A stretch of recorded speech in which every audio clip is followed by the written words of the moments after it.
अच्छा, मेरे स्क्रीन पर जी कंटिन्यू भैया। दिखाई देता है, उसको कंटिन्यू करना होता है क्या? जी, जैसे भैया आप स्क्रीन शेयर करेंगे तो आपका वीडियो रुक जाएगा, तो एक बार वीडियो ऑन कर लीजिए।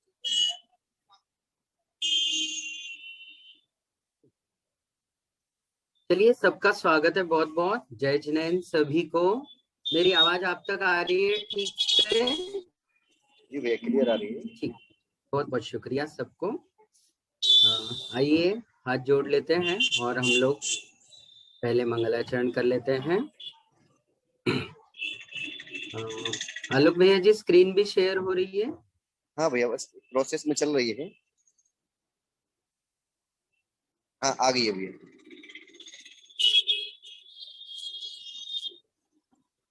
एक मिनट है, मैं थोड़ी सी सेटिंग कर लेता हूँ।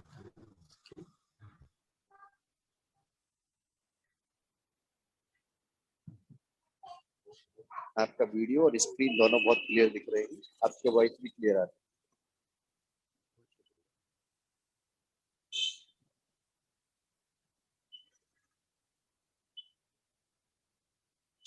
चलिए शुरू करते हैं।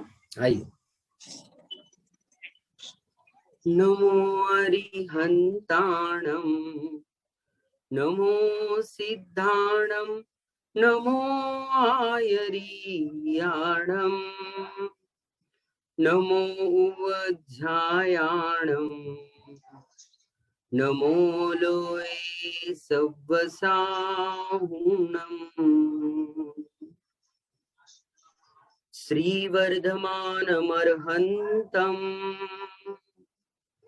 नत्वा बालप्रबुद्धये, विरच्यते मितस्पष्ट संदर्भ न्यायदीपिका। बोलो देवादिदेव 1008 श्री आदिनाथ भगवान की जय। वर्तमान शासन नायक 1008 श्री महावीर भगवान की जय। परम पूज्य चारित्र चक्रवर्ती 108 आचार्य श्री शांति सागर जी महाराज की जय। परम पूज्य संत शिरोमणि गुरुवर प्रातः स्मरणीय विद्यासागर जी महाराज की जय। परम पूज्य जगत पूज्य संत शिरोमणि श्री मुनि श्री 108 सुधा सागर जी महाराज की जय। समस्त मुनि संघ की जय।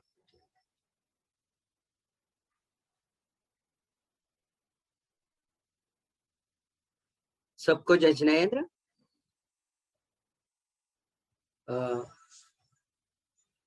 श्री दिगंबर जैन श्रमण संस्कृति संस्थान सांगानेर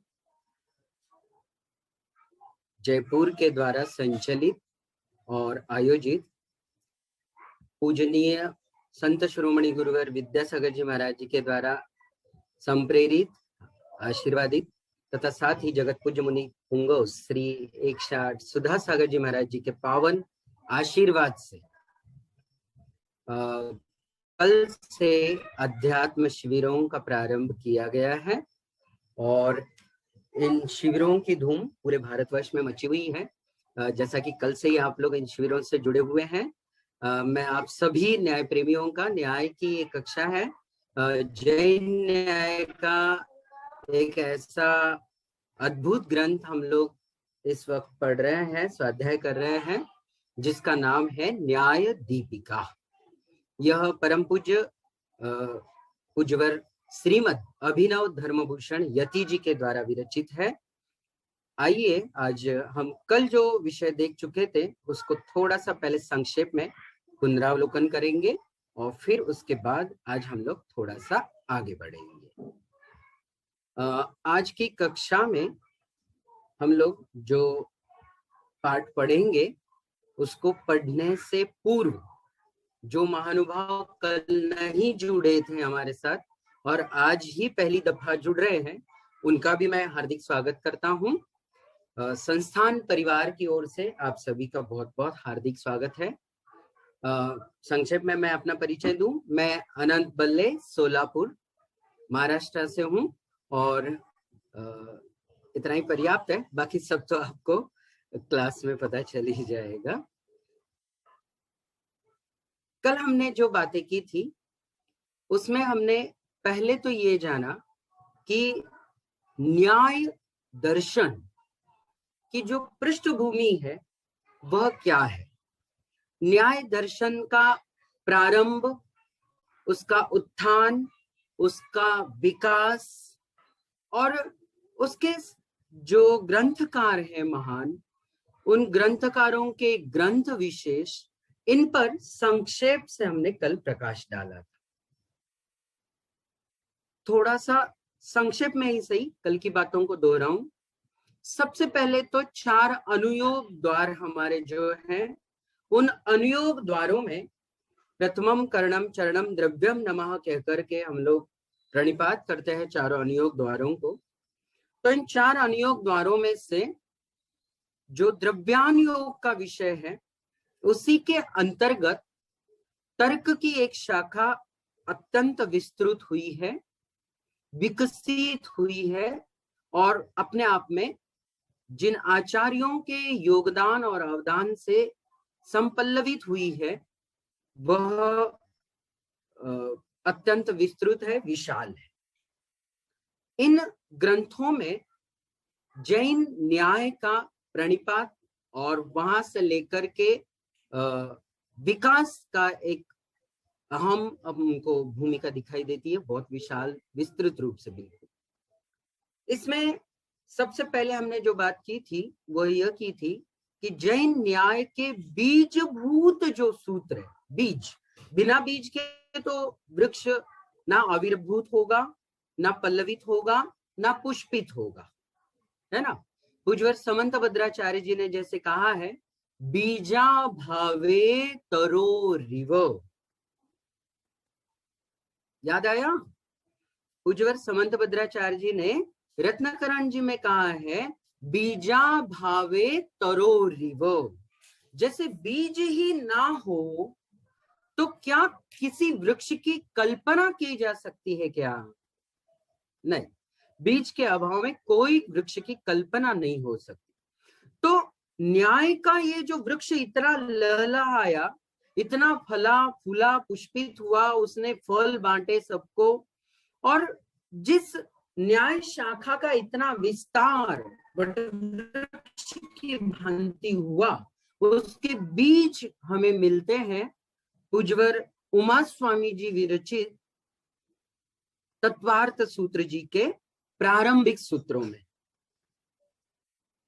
हाँ, जय जय करो, जय जनेन्द्र। हाँ ठीक, चलो अब क्लास में। तो हम लोगों ने ये देखा अभी जस्ट इस वक्त कि न्याय के प्रारंभिक जो मौलिक बीज है या न्याय का बीजारोपण जो हुआ, वो पूज्यवर उमा स्वामी जी के तत्वार्थ सूत्र जी में हमें विशेष रूप से दृष्टिगोचर होता है।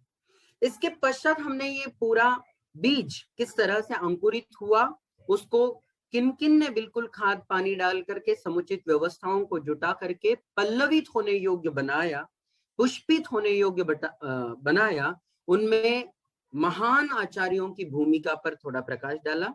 इसमें पूज्यवर समंत भद्राचार्य जी, पूज्यवर अकलंक देवाचार्य, पूज्यवर पूज्यपादाचार्य, पूज्यवर आचार्य विद्यानंदी आचार्य, पूज्यवर माणिक्यनंदी आचार्य, पूज्यवर लघु अनंत कीर्ति जी आचार्य, पूज्यवर न्याय कुमुद चंद्राचार्य, पूज्यवर कुमुद चंद्राचार्य, पूज्यवर अनंत लघु अनंत वीर्याचार्य, और अंतिम हमने प्रयास किया था जिस अहम भूमिका पर आकर के हम लोग रुके हुए थे, लगभग 14वीं और 15वीं शताब्दी का पूर्वार्ध और उत्तरार्ध, इनका सम्मिश्र युग रहा, जो कि प्रस्तुत ग्रंथ जो है न्याय दीपिकज, उसके रचनाकार विशेष रहे धर्मभूषण यति जी।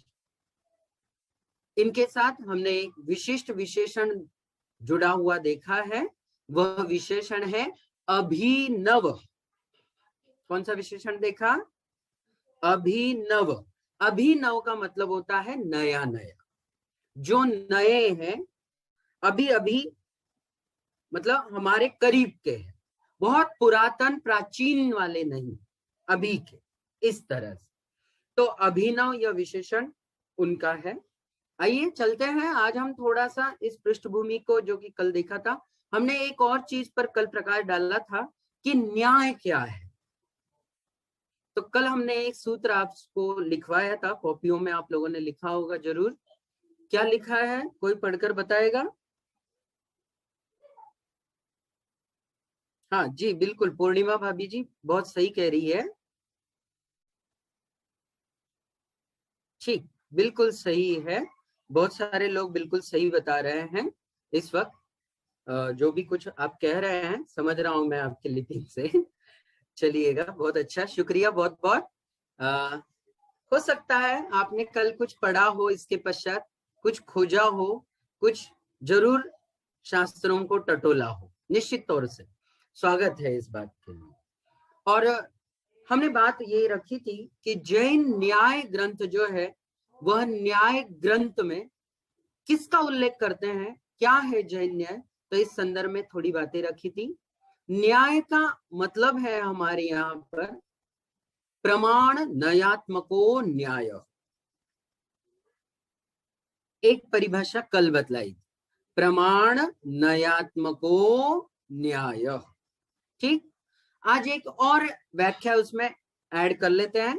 सारी व्याख्या एक ही दिन बताऊंगा तो थोड़ा सा हेवी हो जाएगा आपको भी। रोज एक एक चीज हम लोग और ऐड करते जाएंगे, जो भी कल का विषय पढ़ा होगा उसी में ऐड करते जाएंगे। एक और परिभाषा लिख लीजिएगा, प्रमाणैहि, लिखिएगा सभी लोग लिखिएगा। न्याय की एक विशिष्ट परिभाषा की ओर हम इंगित कर रहे हैं। प्रमाणैहि अर्थ परीक्षणम, प्रमाणैहि अर्थ परीक्षणम न्यायः। यह तो संस्कृत का सूत्र हुआ। थोड़ा हिंदी में एक सेंटेंस और ऐड कीजिएगा इसमें, आपकी सुविधा के हिसाब से। विभिन्न प्रमाणों के द्वारा, सभी लोग नोट कीजिएगा, ये आपको बहुत सहूलियत करेगा, आगे जाकर सहायता पहुंचाएगा।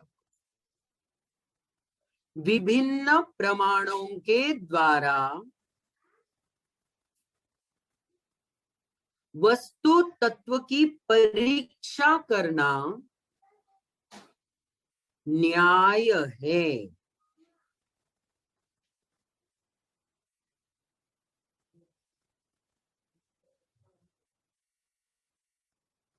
ठीक, बन रहा है मेरे ख्याल से, कोई दिक्कत? लिखा है सही आपने? फिर एक बार देखिएगा, प्रमाणैहि अर्थ परीक्षणम न्यायः। प्रमाणैहि बहुवचनांत पद है, इसका मतलब है नाना प्रमाणों के द्वारा, विभिन्न प्रमाणों के द्वारा वस्तु तत्व का परीक्षण जहां किया जाता है उसी को न्याय कहते हैं। कल जो परिभाषा दिखी थी उसको भी एक बार पुनरुच्चार कर लेते हैं। कल परिभाषा लिखी थी हमने, प्रमाण नयात्मको न्याय। प्रमाण और नय से जो युक्त हो उसे न्याय कहते हैं। दूसरी परिभाषा में केवल प्रमाण ही लिखा हुआ है, लेकिन आप इसमें प्रमाण के अंतर्गत जहां सर्वदेश की बात होती है वहां प्रमाण काम कर देते हैं, और जहां एक देश की बात होती है वहां नए काम कर देते हैं। ये तो आपको विषय अधिगत है। इसके साथ हमने एक कि यहां हमको विषयों की बात नहीं सुनने को मिलेगी, यहां साधनों की बात हुई है। जैसे कि तत्वाद सूत्र जी महाशास्त्र में ही हम लोगों ने देखा है, त्रैकाल्यम द्रव्य षटकम नवपद सहितम जीव षटकाय लेशाह वगैरह वगैरह। तो आपको इस ग्रंथ में 7 तत्वों के बारे में नहीं समझाएंगे हम अभी, षट द्रव्यों का वर्णन नहीं करेंगे, जीवादि पदार्थों का वर्णन नहीं करेंगे, षटकाय षटलेशा पदार्थ इनका कोई वर्णन हम नहीं करेंगे।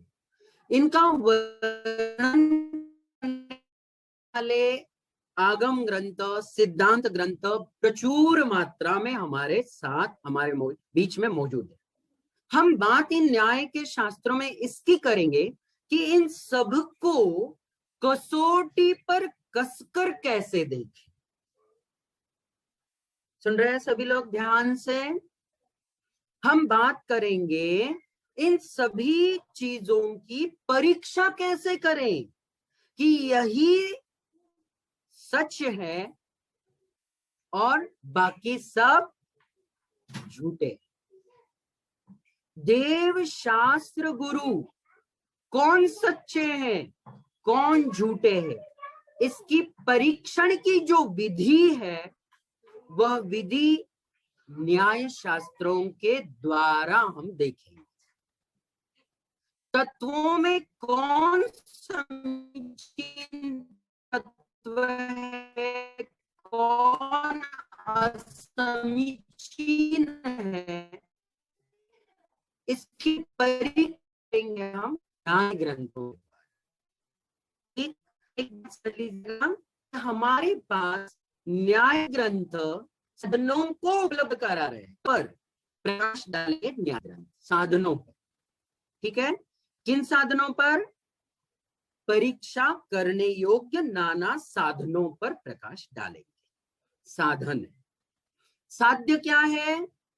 साध्य है जीवादि प्रयोजन भूत जो तत्व है उनकी परीक्षा करना। न्याय जहां पर भी जुड़ा रहेगा वहां याद रखिएगा कि परीक्षा जरूर होगी। बिना परीक्षा के यहाँ कुछ भी सम्यक नहीं कहलाएगा, कुछ भी, किसी भी चीज को। ठीक है, समझ रहे हो आप लोग? तो कल के दिन हमने इन सभी बातों पर विस्तार से प्रकाश डाला था। जिन जिन आचार्य भगवंतों ने न्याय की शाखा को विस्तृत किया उनके बारे में भी हम किया। आज हम चलते हैं मौलिक, हमारा मूल ग्रंथ जो है न्याय दीपिका जी, और इसके जो ग्रंथकार है श्री अभिनव धर्मभूषण यति जी। आज प्रारंभ में हम बात करेंगे पूज्यवर धर्मभूषण यति जी के बारे में।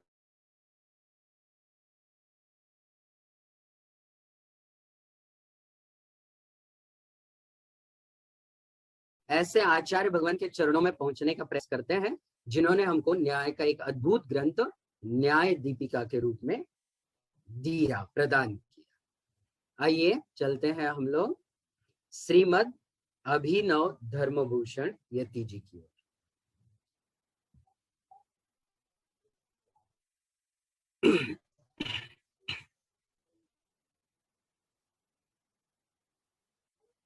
श्रीमद् अभिनव धर्मभूषण यति, इनका व्यक्तित्व और कृतित्व हम लोग समझने की ओर अग्रसर हो रहे हैं।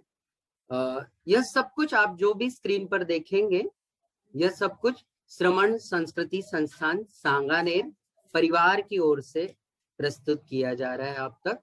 और स्क्रीन पर आप जो भी पढ़ेंगे उस का सारा श्रेय श्रद्धेय स्वर्गीय दरबारी लाल जी कोटिया जी को जाता है, जिन्होंने न्याय दीपिका का बहुत सुंदरतम अनुवाद हमारे बीच प्रस्तुत किया है। ठीक है, स्वर्गीय श्री श्रद्धेय दरबारी लाल जी कोटिया, हम बहुत बहुत प्रणिपात करते हैं उनके चरणों में। और चलते हैं आगे। दरबारी लाल जी कोटिया जी के ही शब्दों में मैं थोड़ा सा आप तक दो शब्द पहुंचा रहा हूँ। मूल जो संपादक है, मूल जो लेखक है, उनके प्रति हम कृतज्ञता पूर्वक प्रणाम करते हैं और उन्हीं के शब्दों में हम प्रारंभ करते हैं। देखिएगा दो शब्द यहाँ पर। आज हम अपने जिन ग्रंथकार श्री अभिनव धर्मभूषण यति जी का परिचय देना चाहते हैं, उनको जानने के लिए जो कुछ भी साधन प्राप्त है वे यद्यपि पूरे पर्याप्त नहीं हैं। इतिहास की ओर हम लोगों ने एक अक्षम्य अपराध किया हुआ है। मैं जो कह रहा हूं थोड़ा सा सुनने में कड़ा जरूर लगेगा, थोड़ा सा रुचिकर नहीं लगेगा सुनने में, लेकिन हमारी परंपराओं ने, हमारे जैन संवाहकों ने प्रभावक आचार्यों ने भी थोड़ा सा इतिहास लेखन की ओर कहीं न कहीं दुर्लक्ष जरूर किया हुआ है। इसी वजह से आज हमें पूरे साधन पर्याप्त तौर पर उपलब्ध नहीं होते हैं। अब जैसे कि धर्मभूषण यति जी की ही यदि हम बात करते हैं पुजवर की, तो उनके माता पिताजी कौन थे, जन्म और स्वर्गवास कब हुआ, कहाँ हुआ, इन सब बातों से हमें कोई पता नहीं चलता है इनका। फिर भी सौभाग्य और संतोष की बात यह है कि उपलब्ध नाना साधनों में से उनके प्रभावशाली व्यक्तित्व, उनकी गुरु परंपरा और समय के बारे में कुछ प्रामाणिक परिचय हमें मिल जाता है। और यह सब कुछ उन शिलालेखों से, ग्रंथों के उद्धरणों से संग्रहित किया है और उन ग्रंथकार के संबंध में कुछ कहने के लिए प्रयुक्त हुए हैं। यह सब कुछ दरबार लाल जी कोटिया जी ने अत्यंत मेहनत के साथ धर्मभूषण यति जी का परिचय ऐतिहासिक साक्ष्यों से प्रस्तुत करने का प्रयास किया है। थोड़ा चलते हैं हम लोग आगे। पूज्यवर अभिनव धर्मभूषण यति जी के साथ हम जो ये दो जो विशेषण देखते हैं, कौन से वाले कि एक तो अभिनव और दूसरा है विशेषण यति। तो ये दोनों भी जो विशेषण है हमें ये कहीं और बहुत कम देखने को मिले होंगे। जैसे कि कोई भी आचार्य महान जिनके बारे में आज तक हम लोगों ने पढ़ा है, उनके साथ ऐसा कोई अभिनव शब्द हमने बहुत कम सुना होगा, लेकिन ऐसा पहली बार नहीं हो रहा है। यह जो अभिनव विशेषण दिखाई दे रहा है ना आपको, हमें भले सुनने में पहली बार दिखाई दे रहा है अभिनव, लेकिन ऐसा ऐतिहासिक साक्ष्यों को देखने पर पता चलता है कि यह पहली बार नहीं हो रहा है। कब कब हुआ है इस बारे में थोड़ा सा हम लोग इतिहास के झरोखे से देखते हैं। देखिएगा, प्रस्तुत ग्रंथ के कर्ता अभिनव धर्मभूषण यति जी हैं। न्याय दीपिका के पहले दूसरे प्रकाश के अंतर्गत, जो कि पुष्पिका वाक्य है अंत में दिए हुए, उनमें यति विशेषण और तीसरे प्रकाश के पुष्पिका वाक्य में अभिनव विशेषण इनके नाम के साथ जुड़ा हुआ हम लोग देखते हैं। और जिससे ये मालूम होता है कि न्याय दीपिका के रचनाकार के साथ अभिनव और यति ये दोनों भी विशेषण अभिन्नता के साथ जुड़े हुए हैं। ये उनसे भिन्न नहीं कर पाए कोई। और जान पड़ता है ऐसा कि अपने पूर्ववर्ती जितने भी धर्मभूषण नाम के अन्य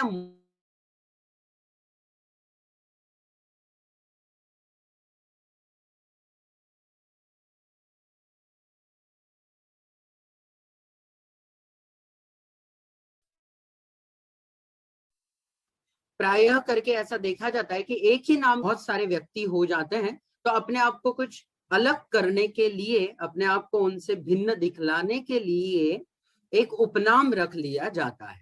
तो इसी तरीके से ये अभिनव जो है, न्याय दीपिकाकार ने अपने लिए एक व्यावर्तक विशेषण या उपनाम को अपने साथ संबद्ध किया हुआ है। जैन साहित्य में ऐसे और भी कई आचार्य हुए हैं जो अपने साथ अभिनव विशेषण लगाते थे। ये थोड़ा सा विशेष है।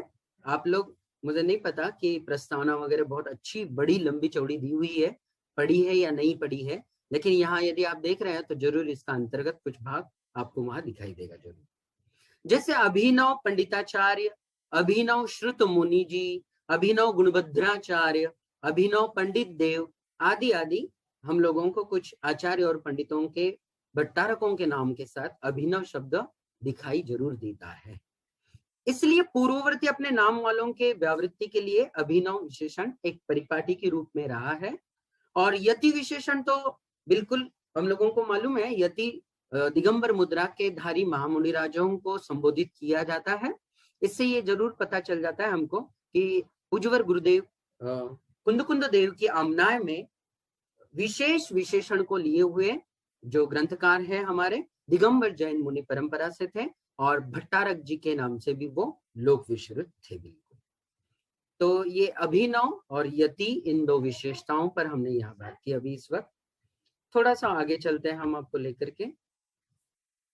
अब जो धर्मभूषण जी नाम के, अब ये तो अभिनव थे, इसके पूर्व अभिनव नाम से धर्मभूषण के नाम से कौन कौन आचार्य हुए, इन पर भी श्रद्धेय दरबार लाल जी कोटिया जी ने काफी विस्तृत प्रकाश डाला हुआ है। यह स्क्रीन आप देख रहे हैं।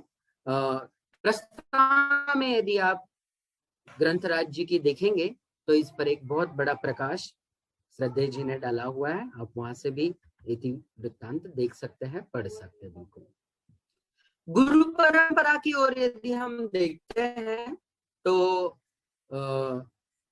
ग्रंथकार जो धर्मभूषण यति जी हैं, इनके साक्षात जो गुरु है, मैं अब पूरा नहीं पढ़ रहा हूं, संक्षेप में हम बात करेंगे कुछ। तो वर्धमान नाम के विशिष्ट आचार्य आपके साक्षात गुरु रहे। कौन आचार्य भगवान रहे हैं गुरु? याद रखिएगा। हाँ, जब आपको एग्जाम देना होगा तो एग्जाम में ये सवाल जरूर पूछे जाएंगे। और ऐसे इतने महान आचार्यों के गुरु के बारे में तो कम से कम माता पिता का भले ना हो हमको जानकारी कोई, लेकिन गुरु भी जन्म देते हैं, है ना। गुरु जिस अपने आप में बहुत महत्वपूर्ण हुआ करता है, तो ऐसे साक्षात गुरु के रूप में वर्धमानाचार्य नाम के महनीय आचार्य आपके गुरु रहे हैं साक्षात। और आपको अभी हम मंगलाचरण की ओर जब ले जाएंगे तो मंगलाचरण में ग्रंथ के श्री वर्धमान मरहंतम कहकर के जो मंगलाचरण दिया गया है, उसमें आपने वर्तमान शासन नायक वर्धमान, महावीर भगवान के पंच नामों में से वर्धमान भी एक नाम है, तो साक्षात तीर्थंकर शासन नायक जिनका है आज, उनको भी प्रणिपात किया है, उनको भी प्रणाम किया है। और साथ ही संभव है कि अपने पूज्यवर गुरुवर को भी, गुरुवर का नाम ही वर्धमान ही था, तो संभव है कि अपने गुरुवर को भी श्लेषात्मक अर्थ में प्रणिपात मंगलाचरण में किया हो। बिल्कुल संभव है ऐसा यहाँ पर। तो बहुत सारे धर्मभूषण नाम के आचार्य हुए और उनमें से जो गुरु रहे मूलतः वे हैं उनके साक्षात गुरु। कौन कौन?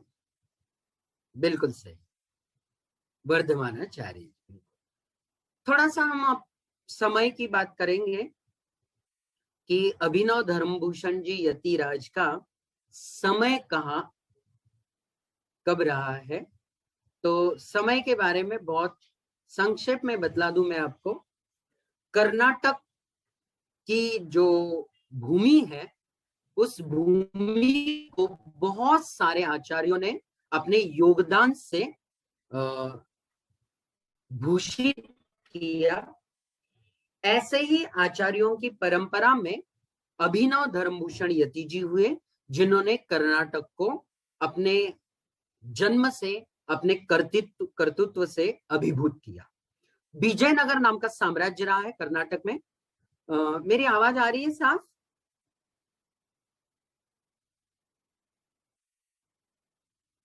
ठीक, ओके, शुक्रिया, बहुत बहुत शुक्रिया।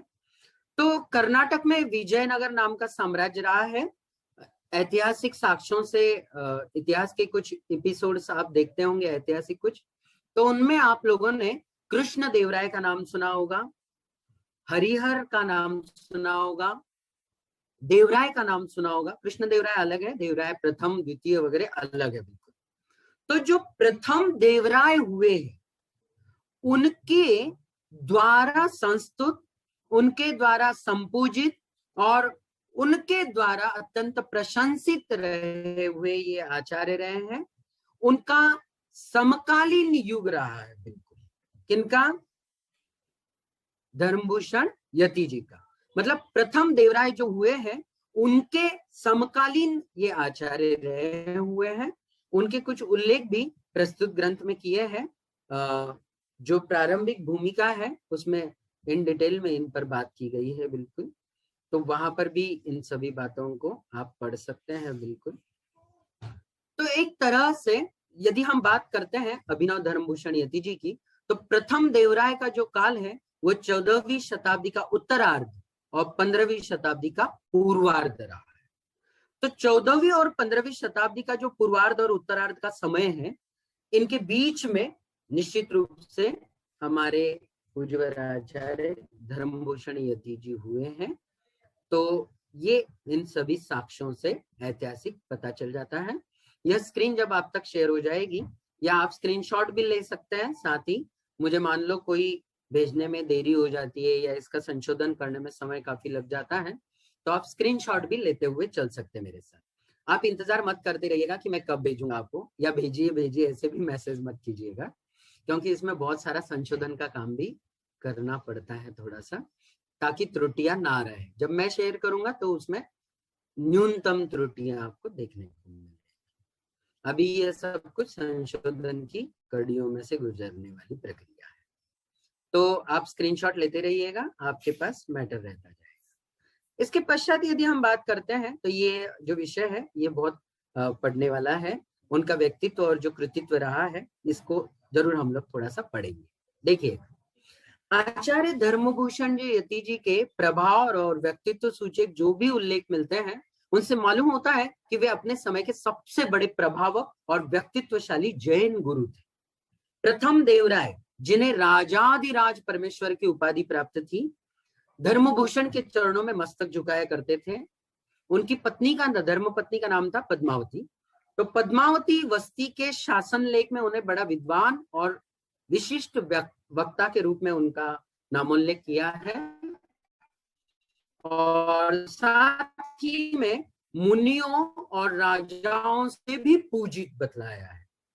भाई सीधी सी बात है, जहां गुणों की कद्र करने वालों की परंपरा होती है, वे निश्चित तौर से ऐसे महामुनि राजाओं के चरणों में आकर के यदि प्रणिपात करते हो तो कोई बड़ी बात नहीं है। बिल्कुल, इन्होंने विजयनगर के राजघराने में जैन धर्म की अतिशय प्रभावना की थी। मैं तो समझता हूं कि इस राजघराने में जैन धर्म की महती प्रतिष्ठा हुई, उसका विशेष श्रेय इन्हीं अभिनव धर्मभूषण यति जी को जाता है, जिनकी विद्वत्ता और प्रभाव के सभी लोग कायल थे।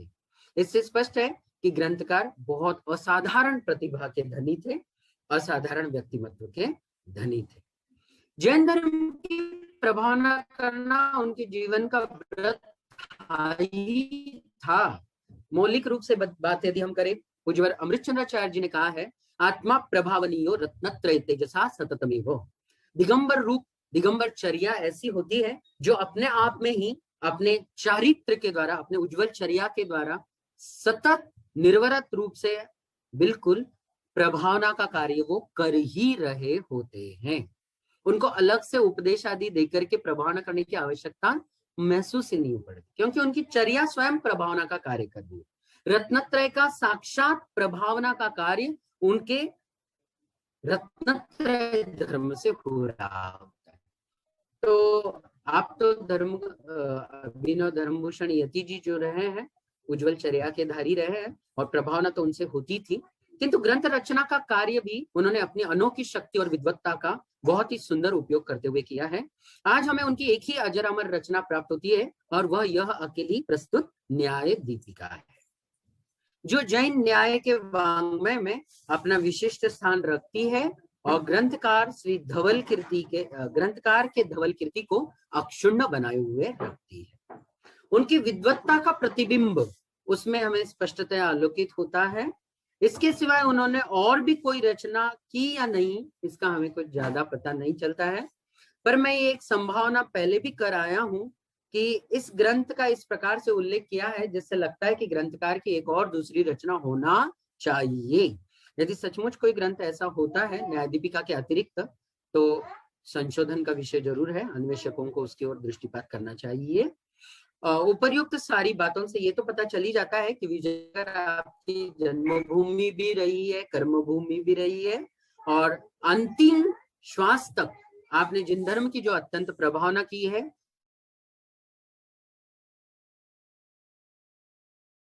जस रहे मिला हुआ था, और प्रतिष्ठित आचार्यों की परंपरा को आपने सुशोभित किया है। गुरु परंपरा से चले आए हुए भट्टारक पद पर भी आप आसीन रहे, शोभायमान रहे, और जन्म और समाधि का स्थल भी विजयनगर ही रहा हुआ है। यह सब हम लोगों को इन सभी बातों से पता चलता है। श्रद्धेय डॉक्टर दरबारलाल जी कोटिया जी ने, जो कि जैन न्यायाचार्य रहे हैं, बहुत संशोधनात्मक ऐतिहासिक साक्ष्य शिलालेखों का उद्धरण देते हुए बहुत कुछ सुंदर पूज्यवर अभिनव धर्मभूषण यति जी का सबसे पहली लेखनी चलाने वाले डॉक्टर साहब रहे हुए हैं, क्योंकि धर्मभूषण यति जी के बारे में अभी तक किसी के भी आलेख प्रकाशित नहीं हुए थे व्यक्तित्व का परिचय कराने वाले।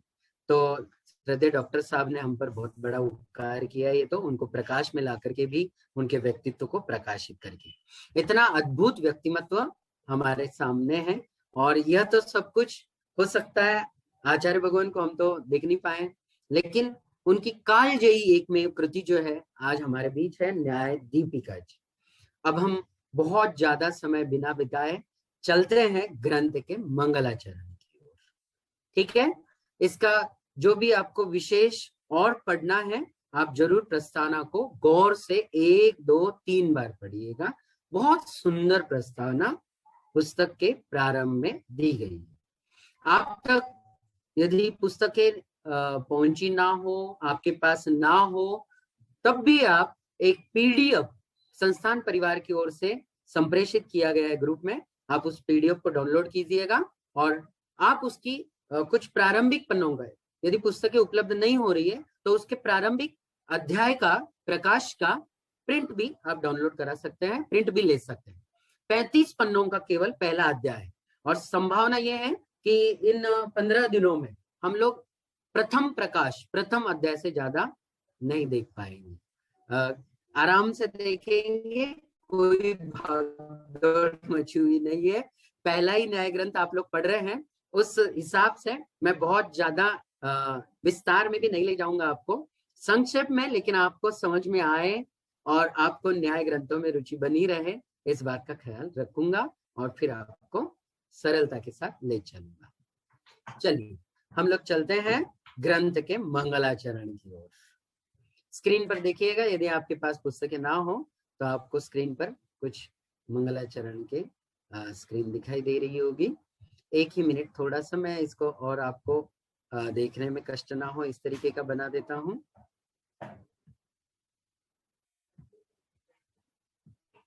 स्क्रीन आपको दिख रही हो, जिनके पास पुस्तकें ना हो इत्यादि, तो आप इसको देख सकते हैं।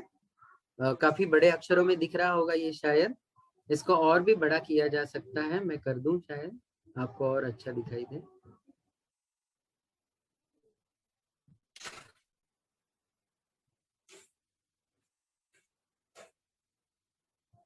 चलिए, यह आपके स्क्रीन पर रहा मंगलाचरण। हाथ जोड़ते हैं और पहले हम लोग कोशिश करेंगे,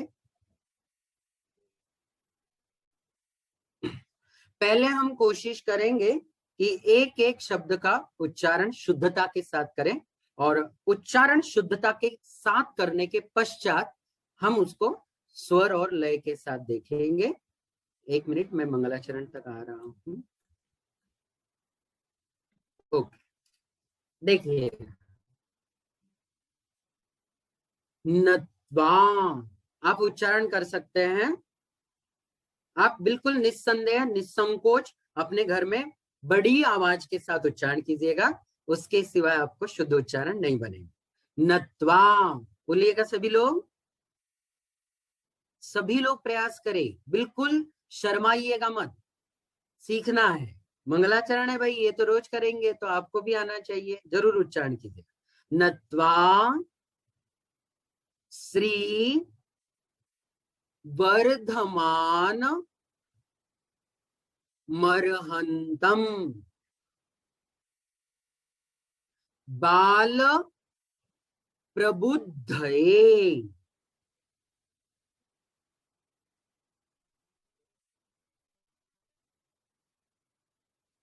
फिर से देखिएगा पहली लाइन, नत्वा श्री वर्धमान मरहंतम, बोलिएगा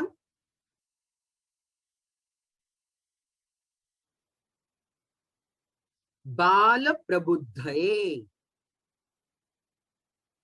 विरच्यते, शुद्ध बोलने का प्रयास कीजिएगा, ध्यान से सुनिएगा, बोलिएगा, जरूर बोलिएगा। विरच्यते मितस्पष्ट संदर्भ न्याय दीपिका।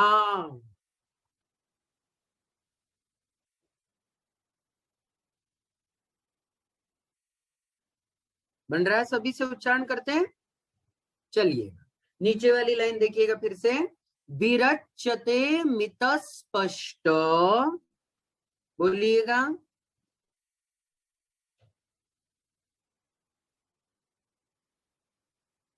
संदर्भ न्याय दीपिका।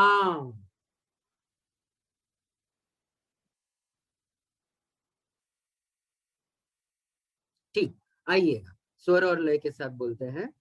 नत्वा श्रीवर्धमानमर्हन्तम्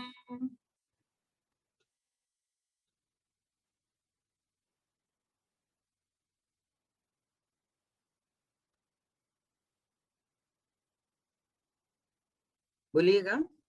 नत्वा श्रीवर्धमानमर्हन्तम् बाल प्रबुद्धये विरच्यते मितस्पष्ट संदर्भ न्याय दीपिका।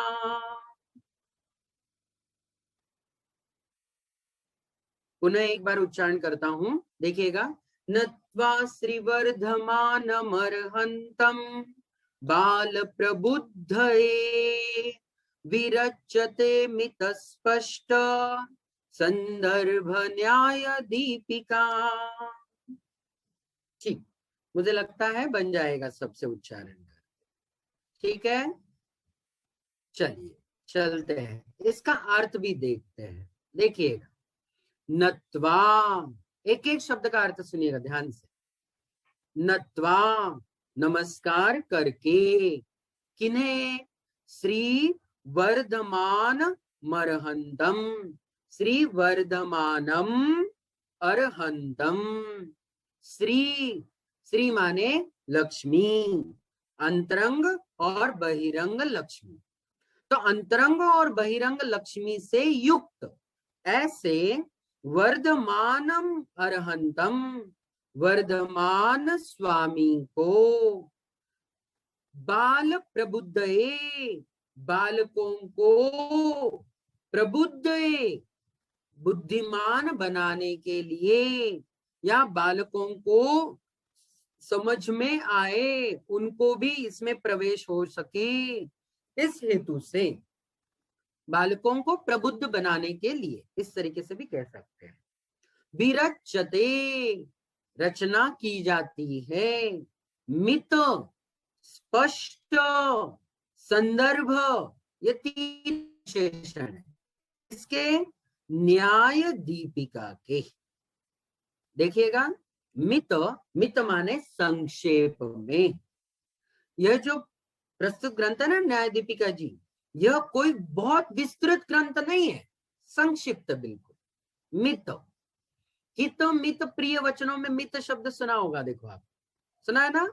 मित माने संक्षिप्त। स्पष्ट मतलब इसमें जो भी विषय प्रस्तुत किए गए हैं वे सभी विषय स्पष्ट हैं, वो विषय कोई ज्यादा कड़े या कठिन नहीं है, वो सब बिल्कुल स्पष्ट है। संदर्भ, संदर्भों से युक्त है, इसमें बहुत सारे अभिनव धर्मभूषण यति जी ने संदर्भ जोड़े हुए हैं, संदर्भों से युक्त है, यह भी एक बात याद रखनी है चीज। ठीक, और क्या है ये? न्याय दीपिका, यह प्रस्तुत ग्रंथ का नामोच्चारण है, न्याय दीपिका। क्या मतलब हुआ? फिर से एक बार पूरा अर्थ देखिएगा।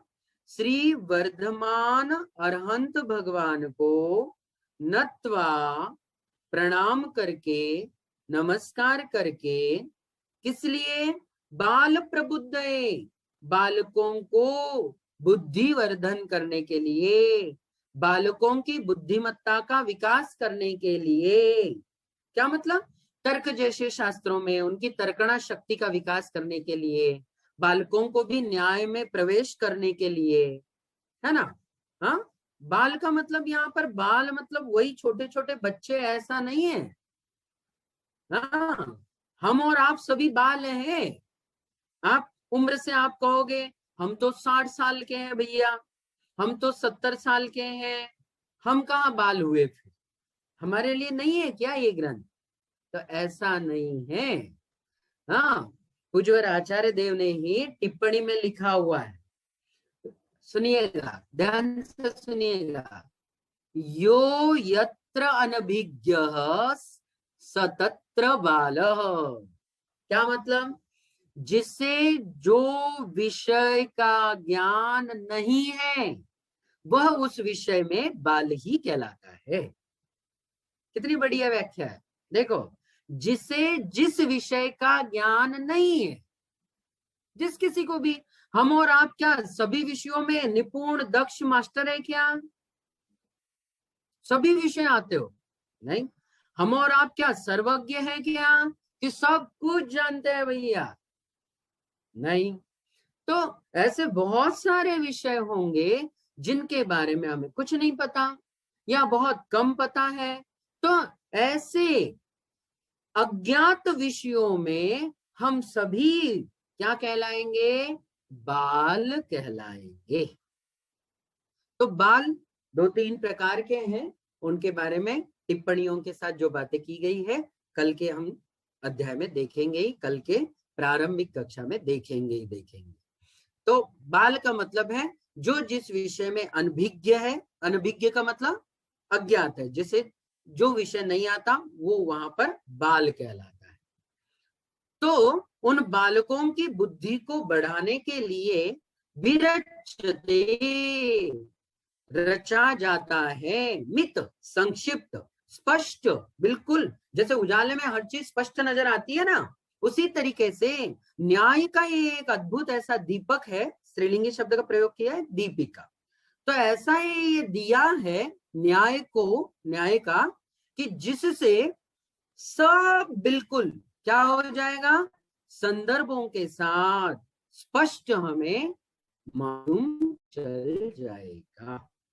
यही कहिएगा, बिल्कुल संक्षेप में स्पष्टता के साथ विविध संदर्भों को यहाँ एकत्रित करते हुए उन सभी संदर्भों को यहाँ समय समय पर देते हुए रेफर करना। अन्य आचार्यों के जो भी उद्धरण होंगे, अन्य आचार्यों के जो भी मत प्रवाह होंगे, अन्य आचार्यों के अभिमत होंगे, उन सबको इसमें क्या किया गया है? उल्लेखित किया गया है। उसको कहते हैं संदर्भ। तो संदर्भों से युक्त ये है न्याय दीपिका। ठीक है। नत्वा का मतलब हुआ प्रणाम करके। श्री माने अंतरंग और बहिरंग लक्ष्मी से युक्त ऐसे वर्धमान अरहंत भगवान को नत्वा, प्रणाम करके, बालकों की बुद्धि का वर्धन करने हेतु विरच्यते, लिखा जाता है, संक्षेप में स्पष्टता के साथ विभिन्न संदर्भों से युक्त न्याय दीपिका को। ठीक। अब इसमें दो चीजें हुई। एक तो क्या हुआ? एक तो जिनेंद्र भगवान को प्रणाम करने रूप मंगलाचरण भी हुआ ना। अंतिम शासन नायक वर्धमान भगवान को प्रणाम किया है यहाँ पर। तो प्रणाम, नमस्कारात्मक ये मंगलाचरण हुआ। दूसरा, ग्रंथकार ने प्रतिज्ञा भी की है। क्या प्रतिज्ञा की है? कि मित स्पष्ट संदर्भों से युक्त मैं न्याय दीपिका की रचना करता हूं। यह प्रतिज्ञा वाक्य भी हुआ ना। ग्रंथकार की यह प्रतिज्ञा हुई कि हम न्याय दीपिका की रचना करेंगे। न्याय दीपिका के 3 विशेषण दिए मंगलाचरण। ठीक। मैं अभी बाद में पूछूंगा, 2 मिनट में मैं रुकूंगा और आप में से बहुतों को मैं कुछ सवाल पूछूंगा। तो इन सवाल में जरूर पूछूंगा कि न्याय दीपिका के मंगलाचरण में आगत 3 विशेषण कौन से है। तो एक तो पहला विशेषण है मित, दूसरा विशेषण है स्पष्ट और तीसरा विशेषण है संदर्भों से युक्त। ये 3 विशेषण। ठीक। चलिए, यहां मैंने अभी अभी कहा था जो ये श्री वर्धमान अरहंतम दिख रहा है, यदि हम अरहंत पद को थोड़ा बाजू में भी रखते हैं तो श्री वर्धमान यह पूज्यवर अभिनव धर्मभूषण यति जी के पूज्यवर गुरुदेव का भी नाम है, तो उन्होंने उनको भी प्रणिपात किया हो, इससे ये पता चल जाता है। ठीक। एक बार हम लोग इस संक्षेप में मंगलाचरण का अर्थ देखते हैं जो कि स्क्रीन पर है। देखिएगा, स्क्रीन पर देखिएगा आप लोग। दिख रही है साफ स्क्रीन मेरे ख्याल से आपको? मैं पढ़ ही देता हूं एक बार। वीर, अतिवीर, सन्मति, महावीर और वर्धमान, इन 5 नाम विशिष्ट अंतिम तीर्थंकर भगवान श्री वर्धमान स्वामी को अथवा अंतरंग और बहिरंग विभूति से प्रकर्ष को प्राप्त समस्त जिन समूह को नमस्कार करके, यह नमस्कार करके शब्द कहाँ आया मंगलाचरण में? नत्वा, बिल्कुल सही। नत्वा जो शब्द आया है, नमस्कार करके। मैं कौन? पूज्यवर अभिनव धर्मभूषण यति जी, न्याय स्वरूप जिज्ञासु बालकों के लिए, मंद बुद्धि वालों के लिए, बोधार्थ माने उनको बोध हो इस हेतु, संक्षिप्त परंतु स्पष्ट, स्पष्ट माने विशदम, स्पष्टम, विशदम, निर्मलम, विशद, और सुबोध मतलब बहुत भारी नहीं, भरकम नहीं, सुबोध है, बच्चे भी समझ सके, ऐसी न्याय दीपिका प्रस्तुत न्याय स्वरूप प्रतिपादक पुस्तिका ग्रंथ को बनाता हूँ। ऐसी यहाँ पर एक प्रतिज्ञा आचार्य भगवान ने की है। ठीक है, मंगलाचरण का आज सामान्य से अर्थ समझ में आया?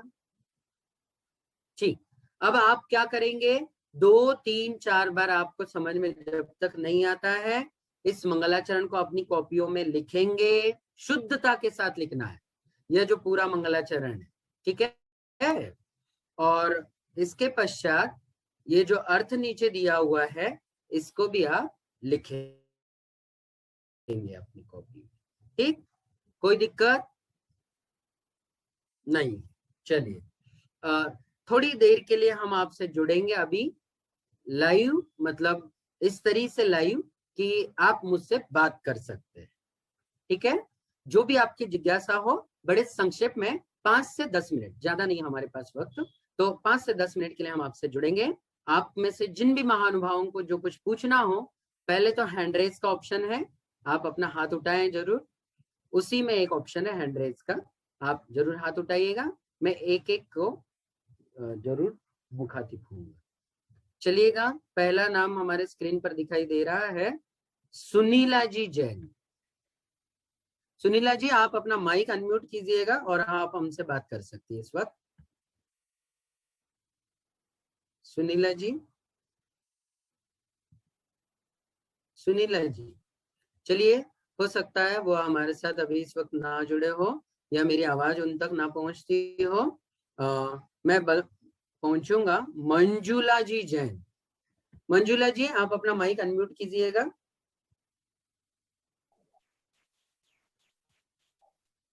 जी, जय जिनेंद्र भैया जी।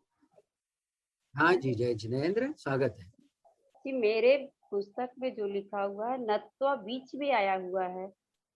क्या आया है? नत्वा बीच में आया हुआ है। श्री वर्धमान महंतम नत्वा बाल प्रबुद्धते। अच्छा, ठीक, और हमारे स्क्रीन पर क्या दिख रहा है? नत्वा शुरू पे है। एक मिनट, हो सकता है मैंने कहा आपसे, एक ही मिनट, थोड़ा सा।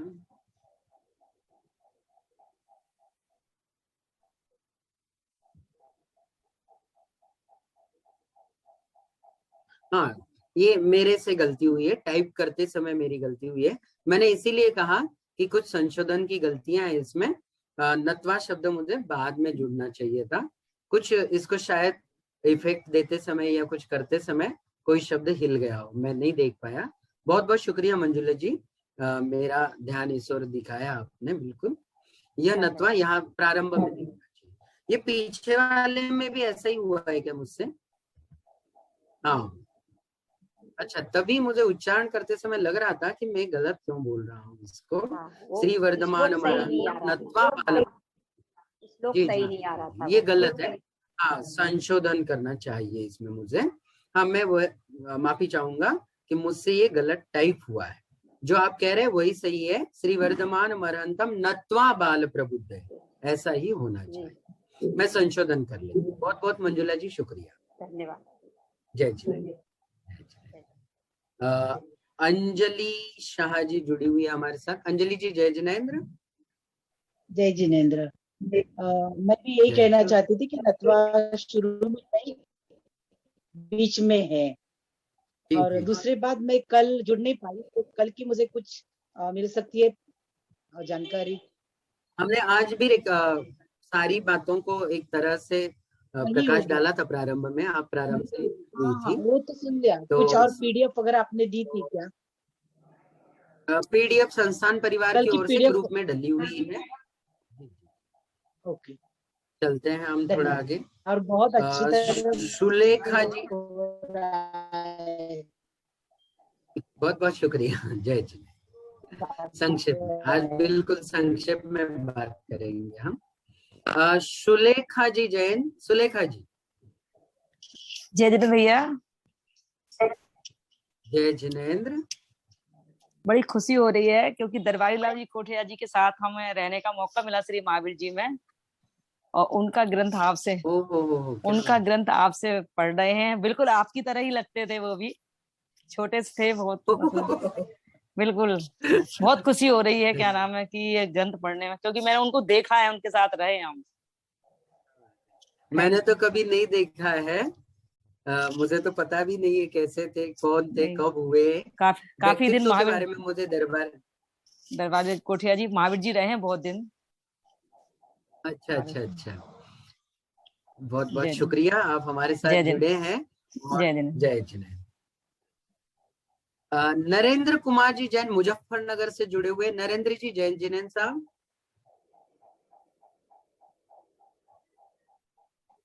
नरेंद्र जी माइक को अनम्यूट कर सकते हैं आप? नरेंद्र कुमार जी, चलिए कोई बात नहीं है, मेरी आवाज उन तक ना पहुंच रही हो शायद। जिन्होंने प्रश्न पूछे हैं वो अपने हैंड रेज नीचे कर ले, ताकि मुझे कंफ्यूज ना हो कि इनको मौका मिला है कि नहीं। पूजा जी जैन हमारे साथ जुड़ी हुई है। पूजा जी। जय जिनेंद्र भैया जी। जय जिनेंद्र। न्याय दीपिका कौन से अनुयोग में आता है? द्रव्यानुयोग में आता है। अच्छा जी, धन्यवाद। आर्जो जैन। आर्जो जी जुड़े हुए हमारे साथ। भैया जी जय जिनेंद्र। भैया हम आज ही जुड़े हैं, वो भी आधी क्लास से, तो आपने कल भी जो पढ़ाया हो या आज स्टार्टिंग का हो तो आप रिकॉर्डिंग सेंड कर दीजिए ग्रुप में। जरूर जरूर, हम लोग प्रयास इस बार कर रहे हैं कि इसकी रिकॉर्डिंग अवेलेबल आपको कर सके। संपर्क जरूर करेंगे हम। इसका मेन जहाँ पर ये सब कुछ हो रहा है काम। जी बोलिए। उसका पीडीएफ भी चाहिए भैया। पीडीएफ ग्रुप में भेजी जा चुकी है भैया। हम आज ही बाद में यदि जुड़े हो ग्रुप में जुड़े हुए हैं सभी लोग, देखिएगा। ठीक ठीक, यदि सभी लोग ग्रुप में ना जुड़े हो, कोई ग्रुप से अभी भी ना जुड़ पाए हो, तो जरूर संपर्क कीजिएगा। संजीव जी सांगानेर वाले भैया जी हैं और शिविर प्रभारी भी है। शिविरों का सफलतम आयोजन उन्हीं के द्वारा हो रहा है, तो निश्चित रूप से आप संजीव भैया जी से और हमारे टेक्नीशियन, बहुत अद्भुत काम करने वाले, पर्दे के पीछे के महान कलाकार कहिएगा, जिन्होंने इतना सब कुछ टेक्निकल वर्ड संभाल करके और आप तक हमें पहुंचाया है लाइव के तौर पे। ऐसे आलोक भैया जी से भी आप जुड़ सकते हैं और जरूर उनसे सहायता ले सकते हैं। ठीक है भैया, हम आलोक भैया से या संजीव भैया से बात करते हैं। ठीक, इसकी रिकॉर्डिंग डालने वाले हैं ग्रुप पे, 1-2 दिन वेट कीजिएगा, क्योंकि इसको थोड़ा सा शायद तकनीकी कोई, क्योंकि पहली बार प्रयास कर रहे हैं तो होने वाली क्लासों को हम तुरंत दूसरे दिन या उसी दिन डाल सके, इसलिए पहली बार प्रयास कर। कुछ टेक्निकल प्रॉब्लम है, वो जैसे ही सॉल्व हो जाती है हम आप तक जरूर इस रूप में पहुंच। प्रज्ञा जी जैन जुड़ी हुई है हमारे साथ। प्रज्ञा जी जय जिनेंद्र। जय जिनेंद्र भैया जी, बहुत अच्छा है। न्याय दीपिका ग्रंथ आपने बड़ा अच्छे से पढ़ाया। ये पुस्तक कहाँ मिलेगी इसकी? इसको लेकर के पीडीएफ जो शेयर किया गया है उसके पहले ही पेज पे शायद विद्या प्रकाशन ऐसा कुछ नाम दिया है, वहां से देख लीजिए। प्रकाशन कहाँ है मुझे भी अच्छी। बहुत बहुत धन्यवाद भैया जी, बहुत बहुत धन्यवाद। हमारे साथ जुड़े हुए सुनीता सुनील आड़े, आप यदि बात करना चाहें तो आप माइक को अनम्यूट कीजिएगा।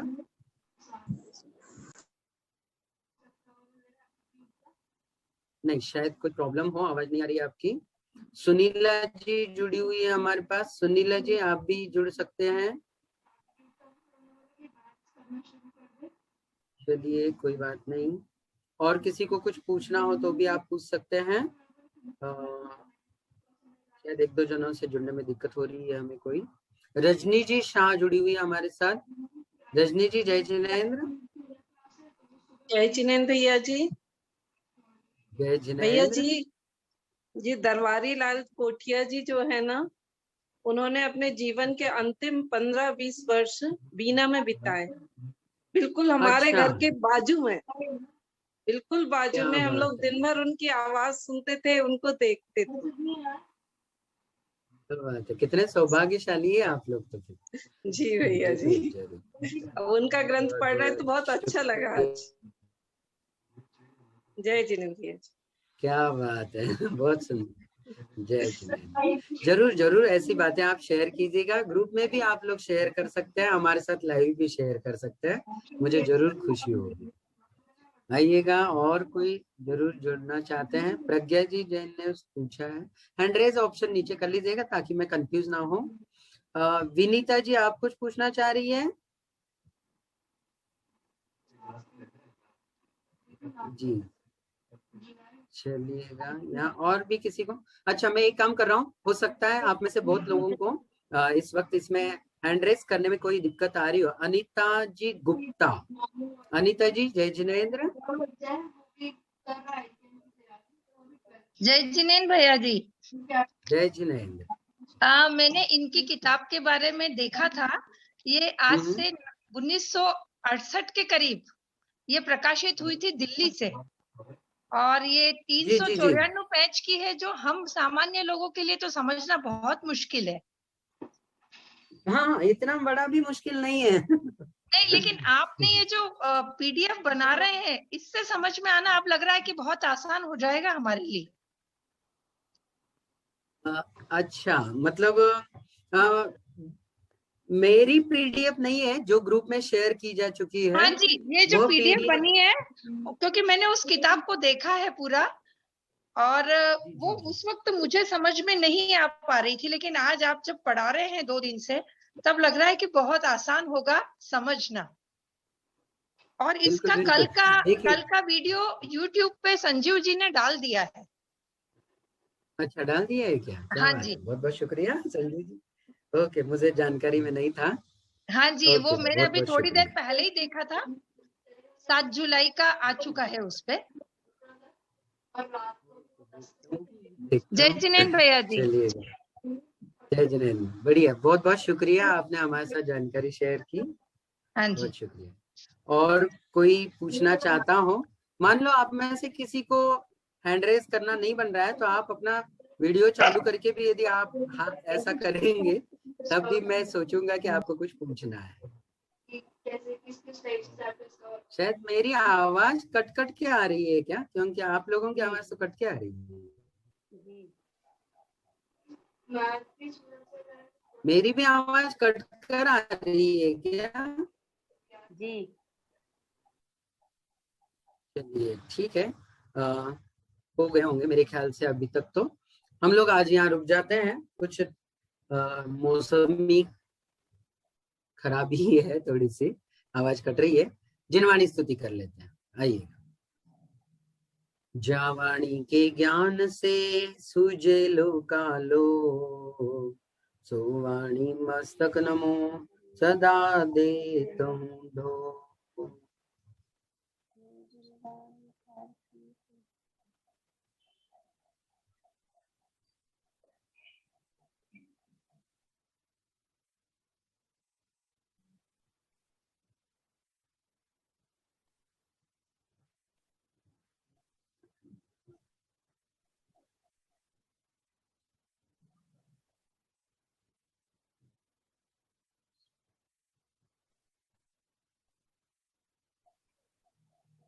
द्वादशांग जिनवाणी माता की जय। सबको जय जिनेंद्र। कल फिर मिलेंगे इसी वक्त 8 से लेकर के 9 बजे तक। रुक जाते हैं आज हम लोग यहाँ पर। सभी को जय जिनेंद्र।